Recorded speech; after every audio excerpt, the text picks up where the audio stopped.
ಹಾಗಾಗಿ ನಾವು 2 ಗಂಟೆಗೆ ಅಂತ ಹೇಳಿ 2:15 ಅರ್ಧ ಗಂಟೆ ಲೇಟ್ ಮಾಡಿದ್ವಿ. ಗಂಗಾಧರ್ ಕುಲಕರ್ಣಿ ಶ್ರೀರಾಮ್ ಸೇನೆ ಸಂಘಟನೆಯ ರಾಜ್ಯ ಅಧ್ಯಕ್ಷರು, ಅವರು ಕೂಡ ಜೊತೆಗಿದ್ದಾರೆ. ಒಂದು ಇತ್ತೀಚೆಗೆ ಬಹಳ ಒಂದು 2-3 ದಿನದ ಒಳಗಡೆನೆ ಸಾಕಷ್ಟು ಕೊಲೆಗಳು, ಹಿಂದೂ ವಿರೋಧಿ ಘಟನೆಗಳು ಆಗಿದ್ದಾವೆ. ನಾನು ಈ ಗದಗಿನಿಂದ ಬರ್ತಾ ಇದ್ದೇನೆ. ಒಂದೇ ಮನೆಯಲ್ಲಿ 4 ಕೊಲೆ ಆಗಿದ್ದಾವೆ. ಮೊನ್ನೆ ನೇಹಾ ಹಿರೇಮಠದ ಕೊಲೆ ಆಯಿತು. ಆಮೇಲೆ ಬೆಂಗಳೂರಿನಲ್ಲಿರ್ಬೋದು, ಮೈಸೂರಲ್ಲಿರ್ಬೋದು, ಚಿತ್ರದುರ್ಗ ಇರ್ಬೋದು, ಹೀಗೆ ಅನೇಕ ಕಡೆಗೆ ಹಿಂದೂ ವಿರೋಧಿ ಕೃತ್ಯಗಳು ನಡೆದಿದ್ದಾವೆ. ನಮ್ಮ ದೇಶದಲ್ಲಿ ಹನುಮಾನ್ ಚಾಲೀಸ ನಾವು ಹೇಳೋಂಗಿಲ್ಲ. ನಮ್ಮ ದೇಶದಲ್ಲಿ ಜೈ ಶ್ರೀರಾಮ್ ಹೇಳೋಂಗಿಲ್ಲ. ಅಲ್ಲಾಹೋ ಅಕ್ಬರ್ ಹೇಳಬೇಕು ಅಂತನ್ನುವಂಥದ್ದು ದುಷ್ಟರು ಹೇಳ್ತಾರೆ. ಇವತ್ತು ಹಾಡು ಹಗಲೇ ಕೊಲೆಗಳಾಗ್ತಾ ಇದ್ದಾವೆ. ಸೊ ಈ ರೀತಿಯ ಹಿನ್ನೆಲೆಯಲ್ಲಿ ಹಿಂದೂ ವಿರೋಧಿ ಸರ್ಕಾರ ಇದು. ಹಿಂದೂಗಳನ್ನು 2ನೇ ದರ್ಜೆಯ ನಾಗರಿಕರನ್ನಾಗಿ ಮಾಡ್ತಾ ಇರುವಂಥ ಸರ್ಕಾರ ಇದು. ಸೊ ನಾವು 22ನೇ ತಾರೀಕು ಸೋಮವಾರ ಇಡೀ ರಾಜ್ಯಾದ್ಯಂತ ಈ ಸರ್ಕಾರವನ್ನು ಕಿತ್ತು ಬಿಸಾಕಿ ರಾಷ್ಟ್ರಪತಿಯ ಆಡಳಿತ ತರಬೇಕು ಅಂತ ಹೇಳಿ ನಾವು ಇಡೀ ರಾಜ್ಯಾದ್ಯಂತ DC ಅವರಿಗೆ ಒಂದು ಮನವಿಯನ್ನು ಕೊಡ್ತಾ ಇದ್ದೇವೆ. ಶ್ರೀರಾಮ್ ಸೇನೆ ಸಂಘಟನೆ ಹಿಂದೂ ವಿರೋಧಿ ಸರ್ಕಾರ ಕಿತ್ತು ಬಿಸಾಕಬೇಕು, ತೆಗೆದು ಹಾಕಬೇಕು ಅಂತ ಹೇಳಿ. ಸೊ ಈ ರೀತಿಯ ಇದು ಮೊದಲೇದು. ಇನ್ನು 2ನೇದು, ನಾವು ಮೋದಿ ಗೆಲ್ಲಿಸಿ ಭಾರತ ಉಳಿಸಿ ಅಂತನ್ನುವಂಥದ್ದು ಇಡೀ ರಾಜ್ಯದಲ್ಲಿ 18 ಕಡೆ ಕಾರ್ಯಕ್ರಮವನ್ನು ಮಾಡಿದ್ದೀವಿ ನಾವು. ಸೊ ಚುನಾವಣೆ ಘೋಷಣೆ ಆದ ನಂತರ ನಾವು ಚುನಾವಣಾ ಪ್ರಚಾರದಲ್ಲಿ ಭಾಗವಹಿಸಿಲ್ಲ. ಈಗ ಮೋದಿ ಹೆಸರಿನಲ್ಲಿ ಗೆಲ್ಲುವಂತಹ MP ಗಳಿಗೆ ಕಂಡೀಷನ್ ಹಾಕ್ತಾ ಇದ್ದೀವಿ. ನೀವು 5 ವರ್ಷ ನಿಷ್ಕ್ರಿಯ ಆಗಿರೋದು, ಕೊನೆಗೆ ಚುನಾವಣೆ ಹೊತ್ತಿಗೆ ಬಹಳ ಚೆನ್ನಾಗಿ ಪೋಸ್ ಕೊಟ್ಟು ಮೋದಿ ಹೆಸರಿನಲ್ಲಿ ಗೆದ್ದು ಬರೋದು, ಮತ್ತೆ 5 ವರ್ಷ ಆನಂದವಾಗಿ ಮೆರೆಯೋದು, ಇದು ಇನ್ನು ಮೇಲೆ ನಡೆಯಂಗಿಲ್ಲ. ನಾವು ಈಗಲೇ ನಿಮಗೆ ಕಂಡೀಷನ್ ಆಗ್ತಾ ಇದ್ದೇವೆ. ನೀವೇ ಗೆಲ್ಲಬೇಕು, ಮೋದಿ ನಮಗೆ ಬೇಕಾಗಿದೆ, ನೀವೇ ಗೆಲ್ಲಬೇಕು, ನಿಮಗೇ ಓಟ್ ಹಾಕ್ತೀವಿ ನಾವು. ಆದರೆ ನಿದ್ದೆ ಮಾಡಂಗಿಲ್ಲ, ನಿಷ್ಕ್ರಿಯ ಆಗಂಗಿಲ್ಲ, ಕ್ರಿಯಾಶೀಲ ಆಗಬೇಕು. 5 ವರ್ಷ ಮೋದಿಯವರ 50 ಅಂಶ ಆದರೂ, 50% ಆದರೂ ಸಕ್ರಿಯ ಇರಬೇಕು ಅಂತನ್ನುವಂಥ ದೃಷ್ಟಿಕೋನದಿಂದ ಗೆಲ್ಲೋಕ್ಕಿಂತ ಮುಂಚೆನೆ ನಿಮಗೆ ಕಂಡೀಷನ್ ಆಗ್ತಾ ಇದೀವಿ. ಮೊದಲನೇದು, ಪಾರ್ಲಿಮೆಂಟ್ನಲ್ಲಿ ನೀವು ಸಮಾನ ನಾಗರಿಕ ಕಾನೂನು ಜಾರಿ ಆಗಬೇಕು ಅನ್ನೋ ದೃಷ್ಟಿಯಿಂದ ಒತ್ತಾಯ ಮಾಡಬೇಕು. ಜನಸಂಖ್ಯಾ ನಿಯಂತ್ರಣ ಕಾನೂನು, ಗೋ ಹತ್ಯಾ ನಿಷೇಧ ಕಾನೂನು, ಗೋವನ್ನ ರಾಷ್ಟ್ರೀಯ ಪ್ರಾಣಿಯಾಗಿ ಘೋಷಣೆ ಮಾಡಬೇಕು. ವಕ್ಫ್ ಬೋರ್ಡ್ ಇದು ರದ್ದಾಗಬೇಕು. ಇವತ್ತು ಇಡೀ ದೇಶದೊಳಗೆ ಅಕ್ರಮವಾದಂಥ ದರ್ಗಾಗಳು, ಅಕ್ರಮವಾದಂಥ ಮಸೀದಿ, ಅಕ್ರಮವಾದಂಥ ಚರ್ಚ್ಗಳು, ಇನ್ನು ಅಕ್ರಮವಾದಂಥ ದೇವಸ್ಥಾನಗಳು ಇದ್ದಾವೆ. ಇದನ್ನ ಎಲ್ಲವನ್ನು ಮುಲಾಜು ಇಲ್ಲದೆ ತೆಗೆದು ಜನರ ಅನುಕೂಲಕ್ಕಾಗಿ ರಸ್ತೆಗಳನ್ನ ಸಂಬಂಧಪಟ್ಟಾಗೆ ಅನುಕೂಲ ಮಾಡಿಕೊಡಬೇಕು ಅಂತನ್ನುವಂಥದ್ದು ನಾನು ಹೇಳ್ತಾ ಇದ್ದೀನಿ. ಮುಜರಾಯಿ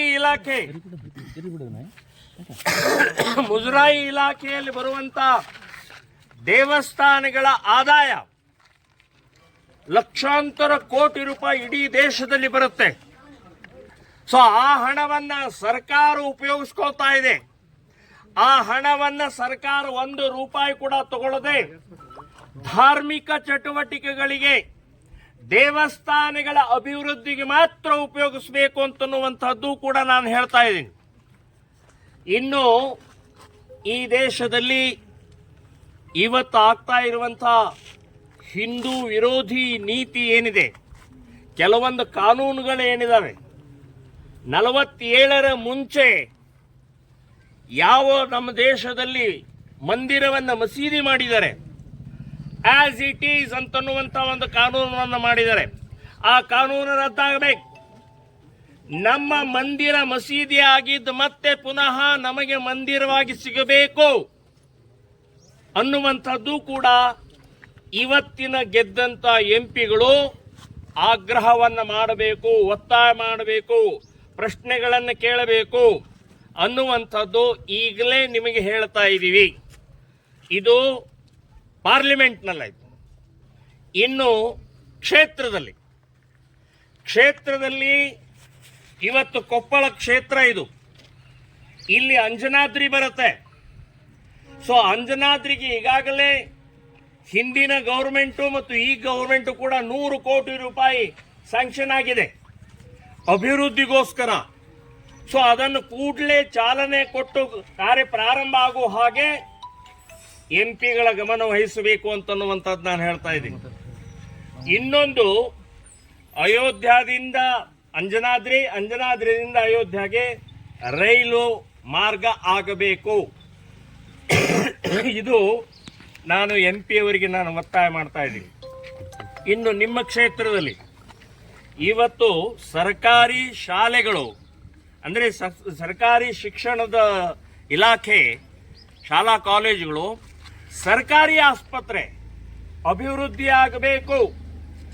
ಇವೆರಡೂ ಖಾಸಗಿಯ ಮೂಲಕ ಲೂಟಿ ಹೊಡಿತಾ ಇದ್ದಾರೆ, ಬಡವರ ರಕ್ತ ಹೀರ್ತಾ ಇದ್ದಾರೆ ಡೊನೇಷನ್ ಅಂತ ಹೇಳಿ. ಸೊ ನಾನು ಹೇಳೋದು, ಸರ್ಕಾರಿ ಶಾಲಾ ಕಾಲೇಜುಗಳು, ಸರ್ಕಾರಿ ಆಸ್ಪತ್ರೆಗಳು ಡೆವಲಪ್. ಮೋದಿಯವರ ಅವಶ್ಯಕತೆ ಇದೆ. ಇದರ ಜೊತೆಗೆ ಇನ್ನೊಂದನ್ನು ಹೇಳ್ತಾ ಇದ್ದೀನಿ, ನಿಮ್ಮ ಕ್ಷೇತ್ರದಲ್ಲಿ ಹಿಂದುತ್ವಕ್ಕಾಗಿ ಹೋರಾಟ ಮಾಡಿದಂತಹ ಕಾರ್ಯಕರ್ತರ ಮೇಲಿರುವಂತಹ ಕೇಸನ್ನ ವಾಪಸ್ ಪಡಿಬೇಕು. ಗೂಂಡಾ ಆಕ್ಟ್ ಇರಬಹುದು, ರೌಡಿ ಸೀಟರ್ ಇರಬಹುದು. ನಾವು ಗೋವುಗಳನ್ನು ಹಿಡಿದ್ರೆ ಗೂಂಡಾಗಳಾಗ್ತೀವಿ. ನಾವು ಹಿಂದೂ ಹೆಣ್ಣು ಮಕ್ಕಳನ್ನು ರಕ್ಷಣೆ ಮಾಡಿದರೆ ರೌಡಿ ಸೀಟರ್ ಆಗ್ತೀವಿ ನಾವು. ಇದು ಕಾಂಗ್ರೆಸ್ಸಿನ ಕೊಡುಗೆ. ಆದರೆ ನೀವು ಗೆದ್ದು ಬಂದ ನಂತರ ಇವೆಲ್ಲವನ್ನು ಕಿತ್ತು ಹಾಕಿ ನಮ್ಮ ಹಿಂದೂ ಕಾರ್ಯಕರ್ತರು ಮುಕ್ತವಾಗಿ ಹಿಂದುತ್ವದ ಕೆಲಸ ಮಾಡೋ ಹಾಗೆ ನಮಗೆ ಅವಕಾಶ ಮಾಡಿಕೊಡಬೇಕು ಅಂತನ್ನುವಂಥದ್ದು ಇಲ್ಲಿಯ ಬಿಜೆಪಿಯ ಎಂಪಿ ಅವರಿಗೆ ನಾನು ಆಗ್ರಹವನ್ನು ಮಾಡ್ತಾ ಇದ್ದೀನಿ. ಹೇಳಿಕೆ ನನಗೇನು ಗೊತ್ತಿಲ್ಲ, ಆದರೆ ಬದಲಾವಣೆ ಆಗಬೇಕು ಅಂತನ್ನುವಂಥದ್ದು ನಂದು ಇಚ್ಛೆ.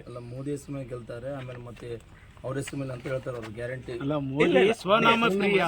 ನಿರ್ದೇಶನವನ್ನ ಮಾಡದೇ ಇದ್ರೆ, ನಮ್ಮ ಕ್ಷೇತ್ರದಲ್ಲಿ ನೀವು ಪ್ರವಾಸ ಮಾಡದೇ ಇದ್ರೆ, ಕ್ರಿಯಾಶೀಲ ಆಗದೇ ಇದ್ರೆ ನಿಮ್ಮ ಮನೆ ಎದುರುಗಡೆಗೆ ನಾವು ಧರಣಿ ಮಾಡ್ತೀವಿ. ಬೆಂಬಲ ಬಿಜೆಪಿ ಅಂತ ಅನ್ನೋಕ್ಕಿಂತ ನಮಗೆ ಇವತ್ತು ಮೋದಿ ಬೇಕಾಗಿದೆ. ಮೋದಿ ಅವರ ಅವಶ್ಯಕತೆ ಈ ದೇಶಕ್ಕೆ ಬಹಳ ಅವಶ್ಯಕತೆ ಇದೆ. ದೇಶದ ಸುರಕ್ಷತೆ, ಹಿಂದೂಗಳ ಸುರಕ್ಷತೆ ಹಿನ್ನೆಲೆಯಲ್ಲಿ ಮತ್ತು ಜಗತ್ತಿನಲ್ಲಿ ಇವತ್ತು ನಂಬರ್ 1 ಸ್ಥಾನಕ್ಕೆ ಬರೋ ದೃಷ್ಟಿಯಿಂದ ನಮಗೆ ಮೋದಿ ಬೇಕಾಗಿದೆ. ಹಾಗಾಗಿ ನಾನು ಮೋದಿ ಬೆಂಬಲಾರ್ಥವಾಗಿ ಇವತ್ತಿನ ದಿನದಲ್ಲಿ ಹೇಳ್ತಾ ಇದ್ದೀನಿ. ಎಲ್ಲೆಲ್ಲ 5-5 ಸಲ 6-6 ಸಲ ಗೆದ್ದಿದ್ದಾರೆ. ಆವಾಗ ನೀವು ಮೋದಿ ಹೆಸರು ಹೇಳ್ಕೊಂಡು ಹೋಗಬೇಡಿ. ನಿಮ್ಮ ಪ್ರಗತಿ, ನಿಮ್ಮ ಅಭಿವೃದ್ಧಿ, ನೀವು ಏನು ಮಾಡಿದಿರಿ ಅದನ್ನು ತಗೊಂಡು ಹೋಗಿ ಅಂತ ನಾನು ಹೇಳಿದ ಸತ್ಯ. ಅದು ಅವರು ಕಂಡೀಷನ್ ಆಗ್ತಾ ಇದ್ದೀವಿ. ಯಾವ